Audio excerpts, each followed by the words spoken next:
During World War II, Nazi physicians turned concentration camps into laboratories of human suffering. Inside camps like Dachau concentration camp and Buchenwald concentration camp, prisoners were used in brutal medical experiments, without consent, without anesthesia, and often without any chance of survival. At Dachau, Dr. Sigmund Raschker conducted high-altitude experiments between 1942 and 1943.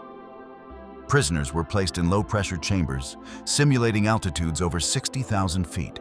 Many died as their lungs collapsed or their brains hemorrhaged. Records show victims convulsing, losing consciousness, and dying under observation. Raschker also led freezing experiments, where prisoners were submerged in ice water or left naked in sub-zero temperatures for hours. The goal? To study how long German pilots could survive after crashing into icy seas. Survivors described unbearable pain as their bodies shut down. At Buchenwald, Dr. Erwin Dingschuler infected prisoners with typhus to test experimental vaccines. Many were deliberately exposed to lice carrying the disease. Thousands died, not just from infection, but from the toxic treatments themselves. In other camps, including Auschwitz, Dr. Joseph Mengele became infamous for his experiments on twins. Children were injected with chemicals, subjected to surgeries without anesthesia, and used in attempts to manipulate genetics. Many were killed so their bodies could be compared in autopsies.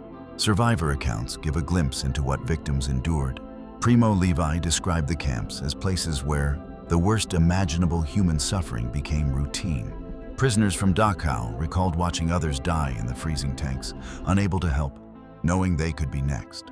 Testimonies from the trials describe victims screaming, convulsing, or begging for mercy, often ignored by doctors taking notes.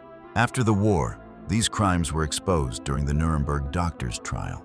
23 Nazi doctors and officials were prosecuted for war crimes and crimes against humanity. 7 were sentenced to death.